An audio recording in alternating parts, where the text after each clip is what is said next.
الرجیم بسم اللہ الرحمن الرحیم الحمد لأہلہ والصلاة علی اہلہا اما بعد قال امیر المؤمنین علی بن ابی طالب علیہ السلام من نام عن نصرت ولیہ انتبہ بوضعت عدوہ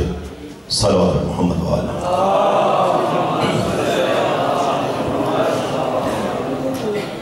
قائد ملت جعفریہ بانی اتحاد بین المسلمین علامہ سید ساجد علی نقوی صاحب کی اجازت کے ساتھ اور دیگر علماء کرام جو تشریف فرما ہیں سمع خراشی کی معذرت چاہتے ہوئے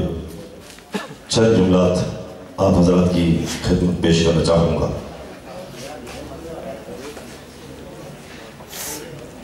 مولانا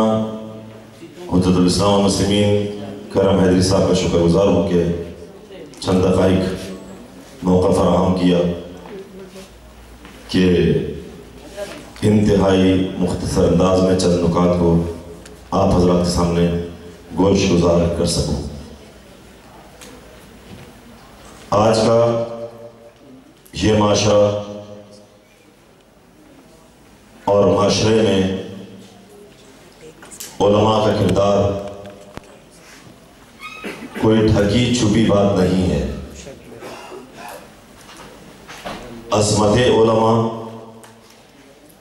عظمت شہداء ایک بدیہی چیز ہے۔ سورج چمک رہا ہے، دلیل کی ضرورت نہیں ہے۔ علماء صاحب عظمت ہیں، شہداء کا وقار بلند ہے، ان کی وجہ سے قومیں بیدار ہوتی ہیں، کوئی دلیل کی ضرورت نہیں ہے۔ اگرچہ آیات اور روایت میں ان کی عظمتوں کو بہتر انداز میں پیش کیا گیا ہے۔ ایک علماء ہے، ایک شہداء ہے۔ علماء کے قلم کی سیاہی شہداء کے خون سے افضل ہوتی ہے، اس لیے کہ شہید اپنا خون دیتا ہے۔ علماء معاشرے میں ہر زمانے میں ہر موڑ پر ان حالات کو دیکھ کر جس سے دشمن اسلام کو تباہی کی طرف لے جانا چاہتا ہے، علماء کردار پیش کر کے اسلام کی بقا کی ضمانت بنتے ہیں۔ آج جو اس وقت اس زمانے میں استعمار نے کوشش کی کہ کسی طرح مسلمانوں میں جھگڑا ہو، مسلمانوں میں اختلاف پیدا ہو، یہ علماء کا کردار ہے کہ جنہوں نے مسلمانوں کو بٹنے نہ دیا، انہوں نے اپنا کردار پیش کر کے یہ بتایا ہم کلمہ گو ہیں، یہ بتایا کہ ہمارا مقصد ایک ہے، یہ بتایا ہمارا خدا ایک ہے، ہمارا قرآن ایک ہے، یہ بتایا کہ اپنے عقیدے پر رہ کر عبادت کرو، کسی کی توہین جائز نہیں ہے۔ آج پاکستان کے اندر بانی اتحاد بین المسلمین قائد ملت جعفریہ علامہ ساجد نقوی نے جو اپنی حکمت و عملی کے ذریعے کردار پیش کیا ہے، آج ہر فرد یہ کہنے کو تیار ہے کہ اگر ساجد نقوی کی یہ حکمت نہ ہوتی، یہ عالم کی تدبیر نہ ہوتی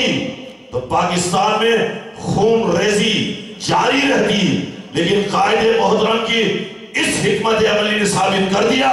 کہ تمام جماعتوں کو لے کر اتفاق کے ساتھ، اتحاد کے ساتھ جب آگے بڑھے ہیں جو دشمن چاہتا تھا دشمن ناکام ہو گیا، سید کامیاب ہو گیا۔ بس آخری جملے میں کہہ کے بات ختم کروں، میں ٹائم لوں، میں قائد محترم کو زیادہ ٹائم دینا چاہوں گا، لیکن امیر کا ایک فرمان میں پیش کر کے ترجمہ کر کے بات ختم کر رہا ہوں۔ امیر المومنین فرماتے ہیں کہ دیکھو، من نام عن نصرت ولیہ ہی، اگر کوئی زمانہ ایسا آ جائے جہاں پر تمہارے رہبر، تمہارے قائد، تمہارے ولی کو مدد کی ضرورت ہو اور اس زمانے میں تم مدد کے لیے کھڑے نہ ہو، کہتے ہیں نا کربلا ہوتی، کاش آج ہم کربلا میں ہوتے، ہم مدد کر دیں۔ وہ کون سی کربلا ہے جو اس زمانے میں برپا نہ ہوئی ہو؟ وہ کون سا موڑ ہے جس موڑ پر ہم نے کردار ادا نہ کرنا ہو؟ وہ کون سی بدعت ہے کہ جس بدعت کے لیے یہ آواز اٹھائی جائے کہ جب بدعت معاشرے میں نافذ ہونے لگے تو عالم کا فرض ہے کہ اس بدعت کے خلاف کھڑا ہو جائے۔ بتاؤ آج معاشرے میں بدعت نہیں، بتاؤ مرکزیت کو تباہ نہیں کیا جا رہا، بتاؤ نئے نئے عقائد پیش نہیں کیے جا رہے، بتاؤ اختلاف اور اختلاف پیدا نہیں کیا جا رہا۔ وہ کون سا وقت ہے کہ جب اپنے رہبر کی مدد ہو، اپنے قائد کی مدد ہو، اپنے ولی کی مدد ہو؟ امیر المومنین فرماتے ہیں اگر کوئی شخص سوتا رہے، بیدار نہ ہو